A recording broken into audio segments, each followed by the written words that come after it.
Taylor Caldwell.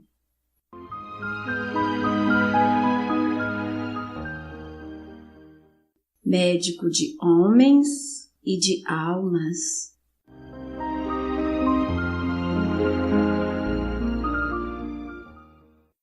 Terceira parte, capítulo 45.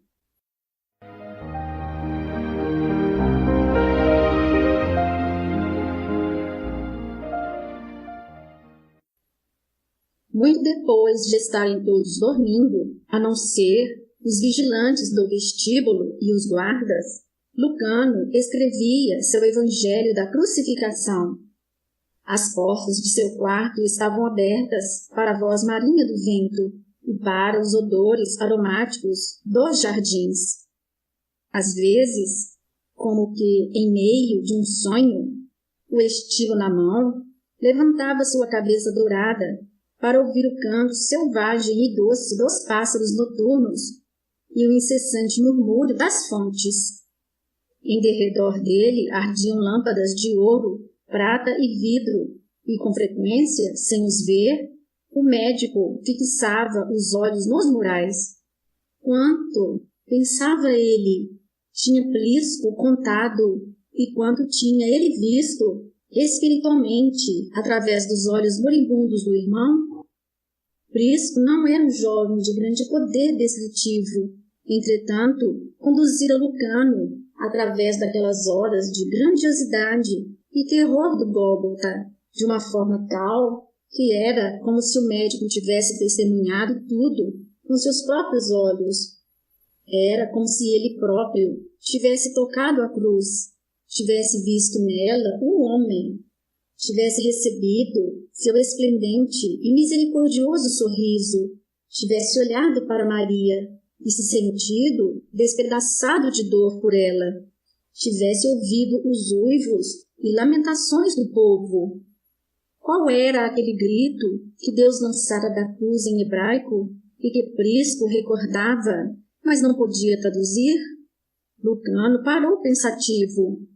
Como grego, era preciso no que escrevia, e nada colocaria em seu evangelho, a não ser o que Prisco vira e recordava, e o que, através dos olhos do irmão, misteriosamente, ele próprio discernira. Enquanto Lucano escrevia, os olhos frequentemente enchiam-se de lágrimas e o coração entumecia de amor. Às vezes não podia suportar a própria emoção e, levantando-se, caminhava em seu quarto, inquieto, de cá para lá. Não havia cansaço nele. Ocasionalmente, bebia um pouco do doce vinho judaico, ou comia uma tâmara e um pedaço de pão. E agora também não havia nele desgosto por Prisco. O jovem oficial estava seguro, vira Deus com seus próprios olhos. O desgosto que Lucano sentia era por sua mãe, por Íris e por aqueles que amavam Prisco e chorariam por ele. Mas eu não posso chorar por ele, pensava Lucano. Ele foi abençoado. Os pássaros noturnos silenciaram e então, subitamente, o ar frio da madrugada foi rasgado pelos cânticos de outros pássaros e as fontes soaram mais próximas. O Evangelho da Crucificação estava terminado. Haveria outras partes a acrescentar, depois de conversar com Maria e os apóstolos. Feixe rosado de sol, fino e tênue, entrou através de uma coluna branca, e Lucano levantou-se e caminhou para a colunata que ficava além de sua porta. Jamais tivera vista tão bela e tão pacífica ali do alto daquela colina. O mar, para o ocidente, estava da cor das uvas maduras, fluindo para leste, onde as luzes subiam. O porto agitava-se com altos galeões, seu mais alto mastro apenas tocado de um tom róseo e fugitivo. O céu ocidental arqueava-se em púrpura e em seus pontos mais baixos as estrelas continuavam a brilhar de leve, à proporção que desciam para o horizonte arredondado da terra. Como cansada Ártemis, a lua pálida a seguia, mergulhando para repousar. Cesareia mal acordara, a cidade ficava entre o mar e a colina, em que se erguia o palácio de Pilatos, aglomeradas massas de telhados rasos e brancos, rebrilhando como neve. Junto daquele monte erguiam-se montes similares, argênteos, pelas oliveiras murmurantes, pelas palmeiras e ciprestes, embora alguns fossem despidos, como que de bronze. Porém, os jardins, que desciam levemente, afastando-se dos palácios gêmeos de Pilatos e Herodes, estavam vistosamente verdes, cheios de passagens de pedregulhos brancos ou vermelhos, encantadores, com seus frescos carramanchões e canteiros fragrantes pelas árvores resinosas. O ar puro fluía sobre tudo aquilo, clarificando-se e mostrando tons de arco-íris, à proporção que a terra se iluminava e as estátuas brancas, disseminadas através dos jardins, começavam a brilhar ligeiramente. Lucano suspirou com prazer e realização. Vento limpo elevou-se do mar e a crista da água faiscou num delicado tom de rosa. O médico olhou para o céu do oriente, amplo e puro, fremindo com luz escarlate, e acima daquele lago de fogo trêmulo, o firmamento tomara um tom de jade, insondável e intenso. Lucano deixou a colunata e voltou para o palácio, caminhando sem rumor sobre o caminho apedregoado. Franziu então as sobrancelhas. Não havia janelas dando para aquele lado da colina e, em consequência, ela era despida e amarela, cheia de saliências sulfurosas. Mesmo a luz, que estava começando a aparecer ali, era de uma tonalidade limão, como o deserto, e o ar que dela se levantava mostrava-se entorpecido e quente. Lucano passara instantaneamente da beleza para a fealdade. Teve consciência, pela primeira vez, de estar cansado, e seus olhos arderam. Desceu um trecho da colina, sentindo o desmoronamento da terra amarela e seca sob suas sandálias, ouvindo o retinir dos pedregulhos que saltavam sob seu passo. Ali tudo era desolado, e a desolação fora criada pelo homem. Sentou-se numa das saliências, suspirando e esfregando os olhos. Fixou-os depois na ondulação dos montes vizinhos, que se iam iluminando de momento a momento.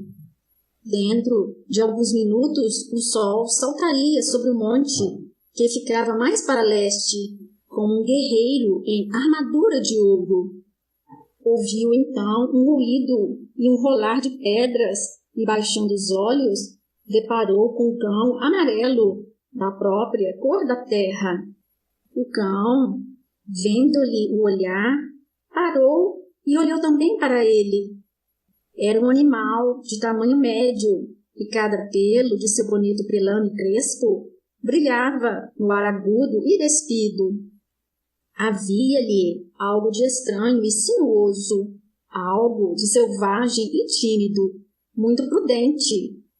Sua cabeça rasa adiantava-se, olfateando, e seus olhos luziam como rubis selvagens. Lucano sentiu-lhe a desconfiança e sorriu. Não se tratava de um cachorro de alta raça, elegantemente tratado e mimado, alimentado com as cepipes das mesas patrícias. Aparentemente, fora maltratado, já que olhava irado para Lucano, e o médico podia ver-lhe o rápido movimento das costelas, pois que ele arquejava um pouco. O médico era muitíssimo amigo de animais. Assobiou de leve, estendeu a mão e estalou os dedos. O cão saltou para trás alguns passos, sem retirar dele seus olhos selvagens.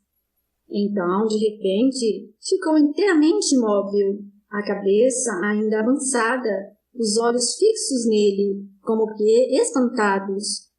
Atrás dele havia uma moita de arbustos empoeirados, ressecada pelo pó amarelo. Lucano sorriu ao ver uma ninhada de 4 filhotes, meio crescidos, saindo dali, gemente, e juntando-se em torno do cão maior que, ao que parecia, era a mãe deles.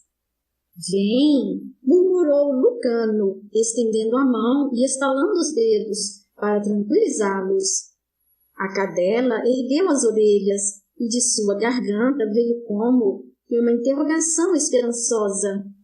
Então sua boca abriu-se mostrando os dentes, um sorriso quase humano de alegria e afeição, e ela saltou para Lucano, subindo a ladeira e atirando-se mal cheirosa, pungente e empoeirada contra o peito dele. As patas, de unhas agudas, plantaram-se nos ombros do médico. O animal frejou-lhe o pescoço e o rosto, lambendo-lhe depois as faces em beijos frenéticos. Ele não se sentiu revoltado pelo seu cheiro de carniça. Manteve-a nos braços e falou com ela como um pai. Pobre criatura! Lembrava-se de que Deus abençoara os animais da terra, bem antes de ter criado o homem. O coração selvagem batia contra o de Lucano, como num anelo e num amor febris.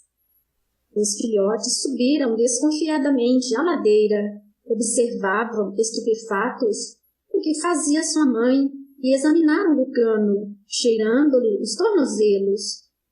Ele continuava a afagar a mãe e a falar com ela, e o animal a ele se agarrava, como se desejasse fundir-se em seu corpo. De sua garganta vinha um sussurro inefável de desolação e súplica. Como os animais eram consoladores, nunca se mostravam maus e viviam sem hipocrisia, de acordo com suas naturezas. Caçavam, não por prazer, e sim para conseguir alimento. Tinham inocência selvagem, adorável espírito brincalhão, e sua lealdade era segura e sem malícia. Os gregos declaravam que eles não tinham almas, mas aquilo com certeza não era verdade. Tinham almas de crianças, simples e sem astúcia, e mesmo suas paixões eram infantis e não corruptas, como as paixões dos homens. Conheceriam Deus? Quem poderia responder tal coisa com segurança? Incapazes de virtude, eram, portanto, sem verdadeira culpa. Mesmo o tigre audacioso, o leão terrível, o pesado elefante, as serpentes multicoloridas eram incapazes da verdadeira perversidade, da qual o homem era capaz. Portanto, por que Deus não os amaria? A cadela enrijeceu de súbito nos braços de Lucano. Ergueu a cabeça tensamente, rosnou, afastou-se de forma brusca, saltou para o chão com um uivo que pareceu ao médico de repente muito familiar. Ouvira-o na Síria, nas redondezas de Alexandria, nas colinas prateadas da Grécia. Atônito, a cadela uivou para seus filhotes, que saltaram dos pés de Lucano, rodearam a mãe e fugiram com ela para dentro das moitas, onde desapareceram instantaneamente. Eram chacais, o mais odiado e mais odioso dos animais, os transmissores da raiva, os comedores de carniça, os desprezados pelos homens e pelos animais. Lucano jamais os vira antes, pois eram criaturas da noite, os espoliadores. Olhou para suas mãos, que realmente tinham acariciado os chacais, e para seus pés, sobre os quais se haviam deitado os chacais, e sentiu-se tomado de estonteante estupefação, pois sabia que eles tanto odiavam quanto temiam o homem, e o evitavam como a própria morte. Olhou para trás e lá em cima da colina amarela, quente e empoeirada, viu um grupo de soldados petrificados, entre eles Prócio e Josué o médico, bem como um homem que ele jamais vira, mas no qual reconheceu um romano. O homem vestia uma toga branca, tinha rosto pálido e severo e nariz aquilino. Era calvo e só possuía em torno das orelhas uma franja rala de cabelos escuros. Seus braços nus traziam braceletes de ouro e anéis brilhavam em seus dedos ao primeiro sol. E todos aqueles homens estavam absolutamente silenciosos, com expressões apavoradas. Lucano levantou-se. Achava ligeiramente tolo aquilo de ser encontrado naquela terrível ladeira. Começou a subir. Então Plócio deu um passo para a frente com um aspecto estranho. Eram chacais, Lucano, disse em tom esquisito, olhando profundamente para os olhos do outro homem. Sim, eu sei, disse Lucano sorrindo. Preciso lavar já as mãos. Eles são portadores de raiva. A expressão estranha de Plócio fez-se mais acentuada. Eles ficaram sentados em derredor de ti, disse, e a mãe beijou-te. Jamais ouvi falar de uma coisa destas. Estremeceu e ainda olhava para Lucano com os olhos maravilhados. Eu não percebi logo de início que se tratava de chacais. Falou Lucano como que compelido a desculpar-se. Então, viu que havia lágrimas nos olhos do soldado. Teve um sobressalto. Prisco! Exclamou. Prisco! Plócio sorriu um sorriso peculiar. Não, ele não está morto, ele está muito melhor. Parecia abstraído, enquanto acabavam de subir juntos a ladeira. Então Josué, destacando-se do grupo, desceu ao encontro deles. Seus olhos buliçosos estavam úmidos, e ele estendeu a mão a Lucano, ajudando-o a subir a montanha em silêncio. O estranho esperava e olhava com curiosidade para o médico. Josué disse uma coisa misteriosa. Não me espanto dos chacais. Não me espanto de não terem fugido dele, de o terem beijado.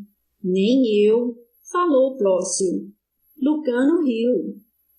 Pobres criaturas, disse. Desejava ir ver imediatamente se seu irmão precisava de assistência, mas agora estava face a face com o estranho. Plócio dirigiu-se a ele. Nobre Pôncio Pilatos, este é nosso querido e bem-amado médico Lucano, filho de Diodoro Cirino. Pôncio Pilatos, então, o altaneiro procurador de Israel, fez uma coisa sem precedentes. Levantou os braços, descansou-os nos ombros de Lucano e beijou-lhe o rosto. Os outros observavam estupefatos, pois aquele homem frio e imperioso, habituado a adulações, jamais falava, a não ser de maneira impessoal, rapidamente, fosse com quem fosse, como se homem algum fosse digno de sua consideração. E Lucano pensou, aqui está o homem que tentou salvar Jesus. Mas a plebe do mercado, assassina como sempre, não consentiu que ele fizesse. Também teria ele se emocionado com o Prisco? Pilatos sorria-lhe, os pálidos sulcos de suas faces se aprofundando. Ouvi César falar muito de ti, disse ele. Uma vez César me disse, um dia encontrarei um homem justo, incorrupto e bom, sem artifício nem avidez. Seu nome é Lucano, ele é médico. Recordo-me dele nos meus momentos mais tenebrosos. Lucano corou embaraçado. César me honra muito, disse, mas isto não é verdade. Eu fui o mais cego dos homens, o mais amargo, o mais irredutível e sem mérito. Pilatos tomou-lhe a mão e examinou o anel de Tibério. Há muito tempo possuís, mas nunca o enviaste a César, e nunca lhe pediste nada. Só isso já é maravilhoso. Examinou então o anel de Diodoro. Usas este anel com dignidade, Lucano. Suspirou. Mandei minha esposa para Roma, pois está doente do espírito. Parou e depois recomeçou. Mas tive um sonho, 2 noites atrás, dizendo-me que devia voltar para cá. Acredito em sonhos. Minha mulher teve um, dos mais estranhos, bem antes, e eu devia tê-la ouvido, mas não ouvi. O sonho falou a verdade, nobre Pilatos, disse Josué. Tomou o braço de Lucano delicadamente. Vem, vamos ver teu irmão, que deseja falar contigo. A ansiedade de Lucano retornou e ele esqueceu de maravilhar-se ante as palavras de Pilatos. Ele dormiu durante a noite? Está sentindo dores?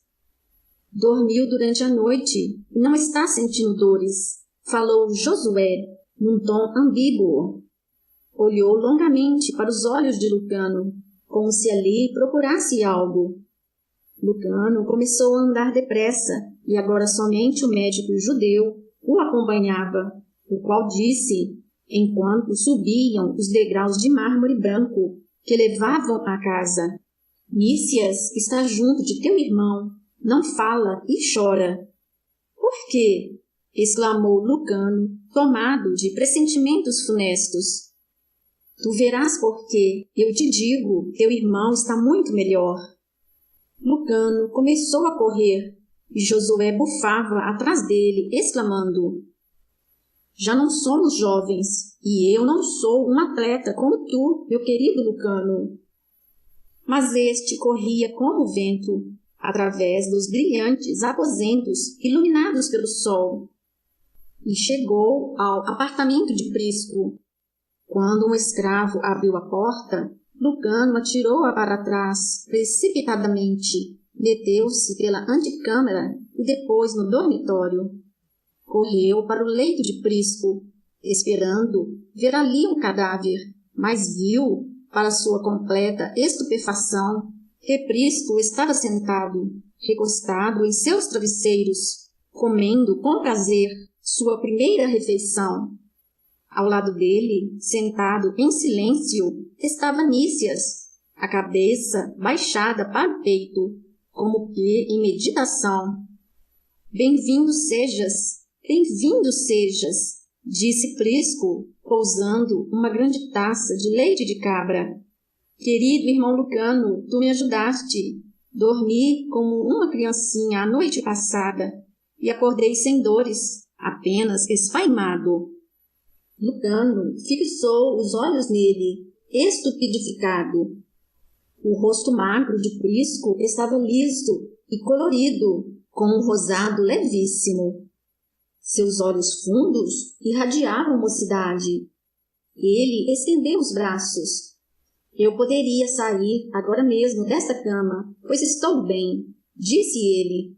Olha para mim, tenho o aspecto de um doente? Mas preciso ficar aqui. É o que esses doidos médicos dizem. Quando a saúde lateja, alta e forte em meu corpo. Nícias levantou-se e fez uma profunda reverência a Lucano. Ó Esculápio, murmurou o médico, realizaste um milagre. Apanhou a mão frouxa de Lucano e beijou-a humildemente. Tinha os olhos cheios de lágrimas. Eu nada fiz, a não ser rezar por ele, gaguejou Lucano. Isso foi o bastante, disse Josué. Deus nega alguma coisa aos seus escolhidos? O peito de Prisco ergueu-se num profundo soluço seco, e ele encostou a cabeça no braço do irmão. Em meus sonhos disseram-me que quando meu irmão chegasse, ele me libertaria da dor. Lucano levou a mão à fronte, esfregando-a estonteado. Não compreendo, murmurou. Então afastou-se num repelão às cobertas de sob o corpo do irmão, apalpou-lhe o estômago, o fígado e as glândulas. Os funestos tumores tinham desaparecido.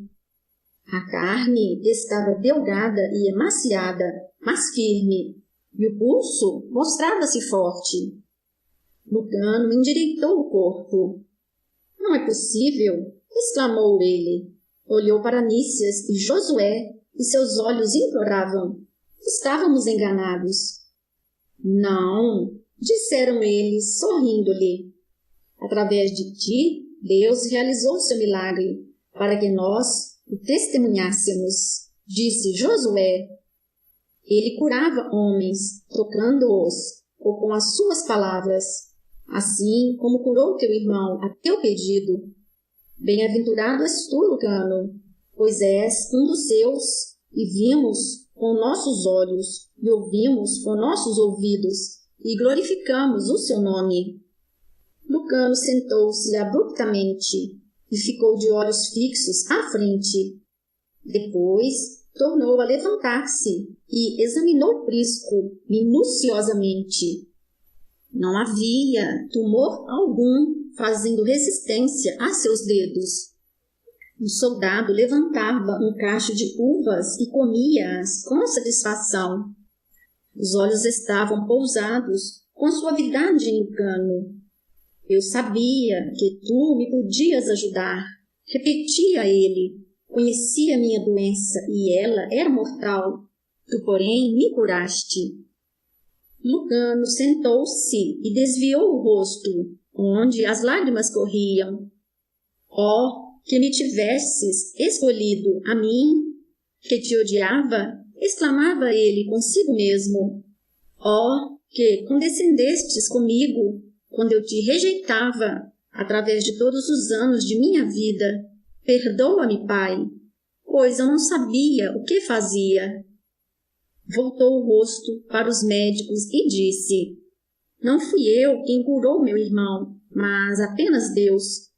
Não sou eu quem tenho mérito, mas apenas Deus. Louvado seja Ele, porque é bom e misericordioso, e ouve seus filhos, e não os aflige sem razão. Josué mergulhou os dedos em vinho e traçou a figura de um peixe sobre o mármore da mesa. Em grego, o que é isto, se arranjado como anagrama? Perguntou ele a Lucano. Cristo, disse Lucano. Este é o sinal dos cristãos, falou Josué. Tu os encontrarás por este sinal. Fim do capítulo. Minha alma glorifica o Senhor. Meu espírito se alegra em Deus, meu Salvador, pois atentou para a humildade da sua serva. De agora em diante, todas as gerações me chamarão bem-aventurada.